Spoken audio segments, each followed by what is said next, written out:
नमस्कार दोस्तों। और आज हम आपके लिए फिर से रेलवे का सामान्य ज्ञान और करंट अफेयर लेके आए हुए हैं, जो कि खास करके आपके सभी एग्जाम में पूछे जाते हैं। और ख़ास करके रेलवे के जीडीसी या एलडीसी का जो होता है डिपार्टमेंटल एग्ज़ाम, उसके लिए बहुत ही उपयोगी है। और रेलवे के किसी भी परीक्षा के लिए, रेलवे ही नहीं बाकी किसी भी परीक्षा के लिए बहुत ही उपयोगी है। इससे पहले कि अगर आप मेरे चैनल को सब्सक्राइब नहीं किए हैं तो सब्सक्राइब कर दें, लाइक कर दें और शेयर कर दें। चलते हैं आज के सवाल की ओर। आज का पहला सवाल है आपका, किस जोन को रेलवे का ब्लू चिप कहा जाता है?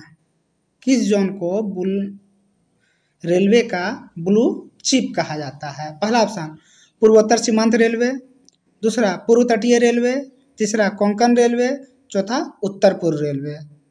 तो इसका सही आंसर क्या हो जाएगा? पूर्व तटीय रेलवे। इसका सही आंसर क्या हो जाएगा? पूर्व तटीय रेलवे। पूर्व तटीय रेलवे जिसका मुख्यालय कहाँ है? भुवनेश्वर। भुवनेश्वर कहाँ है? उड़ीसा में है। और पूर्व तटीय रेलवे की स्थापना कब हुई थी? 1 अप्रैल 2003 को। पूर्व तटीय रेलवे की स्थापना कब हुई थी? 1 अप्रैल 2003 को हुई थी। इसका मुख्यालय कहाँ है? भुवनेश्वर है। भुवनेश्वर किसकी राजधानी है? भुवनेश्वर उड़ीसा की राजधानी है। और पूर्व तटीय रेलवे को क्या बोला जाता है? ब्लू चिप रेलवे जोन बोला जाता है। ठीक है, आगे बढ़ते हैं। अगला सवाल है, भारत में मेट्रो सेवा की शुरुआत कब हुई थी? पहला ऑप्शन 1984, दूसरा 1972, तीसरा 1995, चौथा 2002। तो इसका सही आंसर क्या हो जाएगा? भारत में मेट्रो सेवा की शुरुआत कब हुई थी? 1984 में। कब हुई थी? 1984 में हुई थी। कहाँ हुई थी? कोलकाता में हुई थी। ठीक है, और जिसमें शुरू हुई थी 1984 में, उसमें कितने किलोमीटर का विस्तार हुआ था? 3.4 किलोमीटर का विस्तार हुआ था। कितने किलोमीटर का हुआ था? 3.4 किलोमीटर का विस्तार हुआ था। फिर 1995 में है जो है 17 स्टेशन का विस्तार किया गया और कुल किलोमीटर 16.45 किलोमीटर हो गया। ठीक है, तो कोलकाता में मेट्रो की शुरुआत कब हुई थी? 24 अक्टूबर 1984 को। कोलकाता में मेट्रो की शुरुआत कब हुई थी? 24 अक्टूबर 1984 को हुई थी, जो कि भारत का पहला मेट्रो था। ठीक है, इसके बाद कब हुआ? इसके बाद 1995 में, यानी 27 सितंबर। कब? 27 सितंबर 1995 को जो 3.5 किलोमीटर का था, उसको विस्तार करके 16.45 किलोमीटर का किया गया। कितना किया गया? 16.45 किलोमीटर का किया गया। चलते हैं अगले सवाल की ओर। अगला सवाल है आपका, रेलवे कर्मचारी बीमा योजना की शुरुआत कब हुई थी? रेलवे कर्मचारी बीमा योजना की शुरुआत कब हुई थी? पहला ऑप्शन 1987 में, दूसरा 1977 में, तीसरा 1995 में, चौथा 2006 में। तो इसका सही आंसर क्या हो जाएगा? 1977 में। रेलवे कर्मचारी बीमा योजना की शुरुआत कब हुई थी? 1/7/1977। कब हुई थी? 1 जुलाई 1977 को। रेलवे कर्मचारी बीमा योजना की शुरुआत कब हुई थी? 1 जुलाई 1977 को हुई थी, याद रखिएगा। चलते हैं अगले सवाल की ओर। अगला सवाल है, रेलवे में तत्काल सेवा की शुरुआत कब हुई थी? रेलवे में तत्काल सेवा की शुरुआत कब हुई थी? पहला ऑप्शन 20 दिसंबर 1984, दूसरा 20 दिसंबर 1987, तीसरा 20 दिसंबर 1997, चौथा 20 दिसंबर 1998।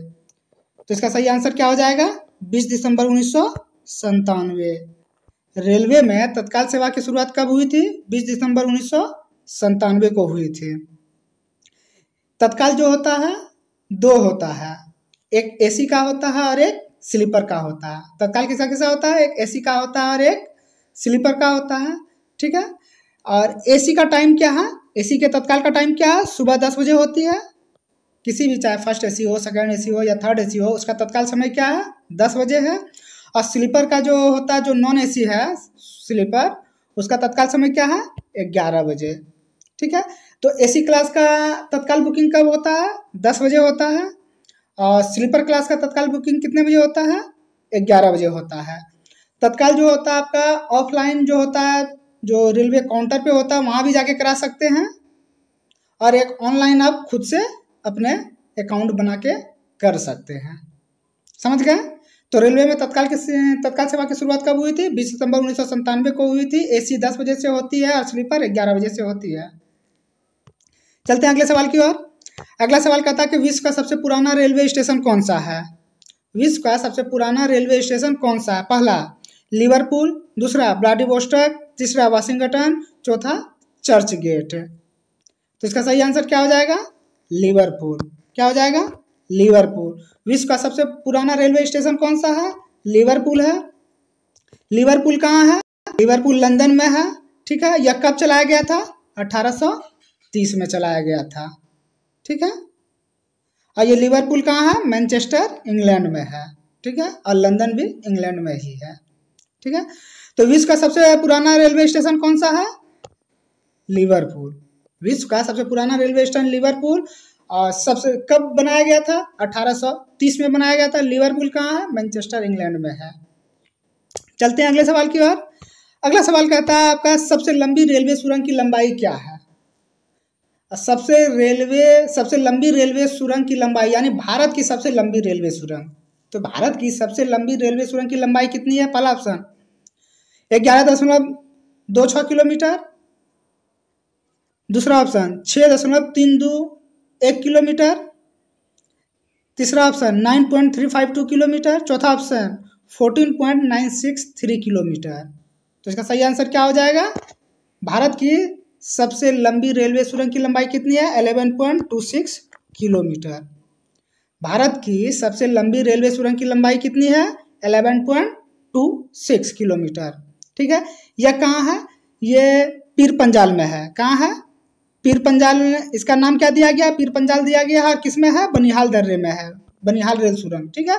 या तो इसको आप पीर पंजाल रेल सुरंग बोल सकते हैं या बनिहाल रेल सुरंग बोल सकते हैं। इसकी लंबाई कितना है? 11.2 किलोमीटर है, जो कि मील में अगर बोला जाए तो 7 मील का है। ठीक है। जो भारत के जम्मू और कश्मीर राज्य के बनिहाल कस्बे से उत्तर में हिमालय की पीर पंजाल श्रेणी से निकलती है। ठीक है। भारत की सबसे लंबी रेल सुरंग जिसकी लंबाई 11.2 किलोमीटर का है, वो किस पर्वतमाला से निकलती है? पीर पंजाल पर्वतमाला से निकलती है। इसीलिए इसे पीर पंजाल रेल सुरंग या बनिहाल रेल सुरंग भी कहा जाता है। ठीक है। जो जम्मू और कश्मीर को जोड़ता है। चलते हैं अगले सवाल की ओर। अगला सवाल है सर्वप्रथम रेलवे का प्लेटफॉर्म टिकट कहाँ जारी हुआ था? ठीक है।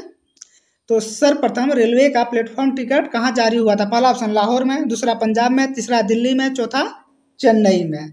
तो इसका सही आंसर क्या हो जाएगा? लाहौर में। सर्वप्रथम रेलवे का टिकट कहाँ जारी हुआ था? लाहौर में हुआ था। कहता प्लेटफॉर्म टिकट की शुरुआत 1893 में जर्मनी में हुई थी। प्लेटफॉर्म टिकट सबसे पहले अगर विश्व की बात किया जाए तो विश्व में सबसे पहले कहाँ जारी किया गया था? जर्मनी में जारी किया गया था। कब जारी किया गया था? 1893 में जारी किया गया था। ठीक है। और लाहौर जो है आपका, अगर भारत की बात किया जाए जिसमें भारत आज़ाद नहीं हुआ था, उस समय सबसे पहले लाहौर में जारी किया गया था। भारत में प्लेटफॉर्म टिकट आज़ादी के पहले जारी किया गया था। और कहाँ जारी किया गया था? लाहौर में जारी किया गया था। और विश्व की अगर बात हो तो जर्मनी में किया गया था। कब किया गया था जर्मनी में? 1893 में किया गया था। कहता है कि उससे पहले जो टिकट चेक होता था वो आपका ट्रेन पे ही होता था। तब कलेक्टर व गार्ड ट्रेन के एक डिब्बे से दूसरे डिब्बे में जाने के लिए नीचे उतरना पड़ता था। हालांकि तब ट्रेनों की गति बहुत धीमी हुआ करती थी। उस दौरान बहुत सारी दुर्घटना हुई थी। तभी से रेलवे ने सोचा कि टिकट की चेकिंग जो है अब प्लेटफॉर्म पर ही की जाए। उसके लिए चेक पॉइंट को प्लेटफॉर्म से बाहर जाने का गेट बनाया गया। समझ गए? तो विश्व में सबसे पहले जर्मनी में 1893 में किया गया। और टिकट प्लेटफॉर्म टिकट का बात दिमाग में क्यों आया कि प्लेटफॉर्म टिकट भी जारी किया जाना चाहिए? क्योंकि ट्रेन जो था उसमें मतलब एक बॉगी से दूसरे बॉगी में जाने का रास्ता नहीं हुआ करता था। इसीलिए टिकट कलेक्टर को क्या होता था? ट्रेन से उतर के, चलती ट्रेन से उतर के फिर दूसरी डब्बे में जाना पड़ता था। इसीलिए दिमाग में आया कि नहीं प्लेटफॉर्म टिकट जारी किया जाए, जिसका कि चेक किया जाएगा प्लेटफॉर्म पे ही। और अगर भारत की बात किया जाए तो भारत उसमें आज़ाद नहीं हुआ था। पाकिस्तान भी साथ में था और लाहौर में सबसे पहले प्लेटफॉर्म टिकट जारी हुआ था। 8 नंबर सवाल कहता है आपका सर्वप्रथम मुंबई से थाने के बीच चलने वाली ट्रेन का क्या नाम था? 1853 में जो ट्रेन चली थी भारत में सबसे पहले, उसका नाम क्या था? तो उसका नाम क्या था? पहला ऑप्शन ब्लैक ब्यूटी, दूसरा फेरी क्वीन, तीसरा डेक्कन क्वीन, चौथा डेक्कन फेरी। तो इसका सही आंसर क्या हो जाएगा? Black beauty. सर्वप्रथम मुंबई से थाने के बीच चलने वाली ट्रेन का क्या नाम था? ब्लैक ब्यूटी था। और उसके इंजन का क्या नाम था? फॉकलैंड था। ठीक है, पूरे ट्रेन का नाम क्या था? ब्लैक ब्यूटी ट्रेन नाम था, और सिर्फ अगर इंजन की बात किया जाए तो फॉकलैंड था, जो भाप इंजन था। ठीक है, और जो सर्वप्रथम ट्रेन चली थी वो कितने डब्बे के साथ चली थी? 14 डब्बे के साथ चली थी। कितने किलोमीटर चली थी बताइए? कितने किलोमीटर था ये? मेरे भी दिमाग में नहीं आ रहा, लेकिन कब चली थी? 16 अप्रैल 1853 को चली थी और मुंबई से थाने के बीच चली थी। ठीक है, तो इसमें क्या क्या देखे? इसमें पहले देखे कि जो सर्वप्रथम इंडिया में ट्रेन चली थी उसका नाम ब्लैक ब्यूटी था, और उस इंजन का नाम, ट्रेन को खींचने वाले इंजन का नाम क्या था? फॉकलैंड था। ठीक है, कितने डब्बे लेके चला था? 14 डब्बे लेके चला था। कब चला था? 16 अप्रैल 1853 को चला था। कहाँ से कहाँ तक चला था? मुंबई से थाने के बीच चली थी। ठीक है, चलते हैं अगले सवाल की ओर। अगला सवाल कहता है कि भारत के सर्वाधिक लंबी रेल सुरंग किन 2 शहरों को जोड़ता है? भारत के सर्वाधिक लंबी रेल सुरंग किन 2 शहरों को जोड़ता है? अभी अभी तुरंत आपको बताया कि सबसे लंबी रेल सुरंग कौन सा है? पीरपंजाल या बनिहाल सुरंग, जिसकी लंबाई कितनी है? 11.2 किलोमीटर है। ठीक है, तो कह रहा है कि किन 2 शहरों को जोड़ता है? पहला ऑप्शन मंकी हिल और खंडाला को, दूसरा उकेसी और भोके को, तीसरा करंजाड़ी और दीवान खावती को, चौथा नन। तो इसका सही आंसर क्या हो जाएगा? मंकी हिल और खंडाला को जोड़ता है। ठीक है, पीर पंजाल सुरंग जो है किसको किसको जोड़ता है? मंकी हिल और खंडाला को जोड़ता है। अगर उक्सी और भोके की अगर हम बात करें तो उक्सी और भोके की लंबाई कितनी है? 6.5 किलोमीटर। उक्सी और भोके की लंबाई कितनी है?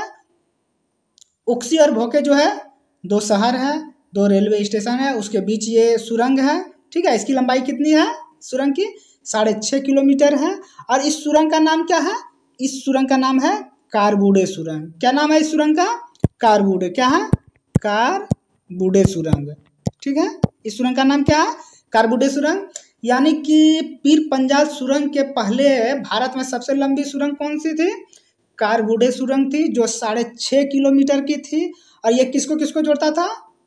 उक्सी और भोके को जोड़ता था। ठीक है, अब आता है आपका नंबर करंजाड़ी दीवान खावती का। करंजाड़ी दीवान खावती की लंबाई कितनी है? 4.5 किलोमीटर। कितनी है? 4.5 किलोमीटर है। ठीक है, करंजाड़ी दीवान खावती रेल सुरंग, जिसका नाम क्या है? नाटूवाड़ी रेल सुरंग। क्या है? करंजाड़ी और दीवान खावती के बीच जो सुरंग है उसका नाम क्या दिया गया? नाटूवाड़ी। क्या दिया गया है? नाटूवाड़ी सुरंग। ठीक है, क्या दिया गया है? नाटूवाड़ी सुरंग नाम दिया गया है। ये नाटूवाड़ी सुरंग कहाँ है? ये कोंकण रेलवे में है। ठीक है, इसकी लंबाई कितनी है? 4.5 किलोमीटर है। ठीक है, तो भारत के सबसे लंबी रेल सुरंग किन 2 शहरों को जोड़ती है? क्या आ जाएगा? मंकी हिल और खंडाला को जोड़ती है। पीर पंजाल सुरंग जो है मंकी हिल और खंडाला को जोड़ती है। चलते हैं अगले सवाल की ओर। अगला सवाल कहता है कि नैरो गेज की लंबाई कितनी होती है? पहला ऑप्शन 1.676 मीटर, दूसरा 1 मीटर, तीसरा 0.610 मीटर, चौथा ऑप्शन 0.676 मीटर। तो इसका सही आंसर क्या हो जाएगा? 0.610 मीटर। नैरो गेज की लंबाई कितनी होती है? 0.610 मीटर। ठीक है, अब बात उठता है ब्रॉड गेज कितना होता है? ब्रॉड गेज की लंबाई 1.676 मीटर होता है। ठीक है, ब्रॉड गेज की लंबाई कितनी होती है? 1.676 मीटर होती है। मीटर गेज की कितनी होती है? 1 मीटर होती है मीटर गेज, यानी नाम से ही पता चल रहा है कि 1 मीटर का होगा। नैरो गेज की लंबाई कितनी होगी? 0.610 मीटर। ठीक है, और आपको पता होना चाहिए कि भारत में चार तरह का गेज है। रेलवे गेज जो है भारत में चार तरह का है। तीन तो आप लोग जानते थे, ब्रॉड गेज, मीटर गेज और नैरो गेज, ठीक है। चौथा है स्टैंडर्ड गेज। चौथा क्या है? स्टैंडर्ड गेज है। ये कहाँ? दिल्ली मेट्रो के लिए है। स्टैंडर्ड गेज जो बनाया गया ये दिल्ली मेट्रो के लिए है। कितना गेज हो गया? Broad gauge, metre gauge, narrow gauge और एक स्टैंडर्ड गेज जो दिल्ली मेट्रो के लिए है। आज का लास्ट सवाल है, रेलवे का पितामह किसे कहा जाता है? इसका जवाब आपके लिए है, ये क्वेश्चन आपके लिए है। इसका क्वेश्चन आप कमेंट करके जल्दी से जल्दी देंगे और जितना से अधिक विस्तार रूप में दे सकते हैं, विस्तार रूप में देने का प्रयास करेंगे। तो रेलवे का पितामह कौन है? इसका जल्दी से जल्दी कमेंट करके बताएं। और आज का क्लास यहाँ समाप्त होता है। जय हिंद, जय भारत। तो दोस्तों अगर आप मेरे चैनल पर नए हैं तो सबसे पहले मेरे चैनल को सब्सक्राइब करें, लाइक करें और शेयर करें और अंत में बेल घंटी बजा दें ताकि इसी प्रकार के नए नए वीडियोज के आपको नोटिफिकेशन मिलता रहे। धन्यवाद दोस्तों। जय हिंद, जय भारत।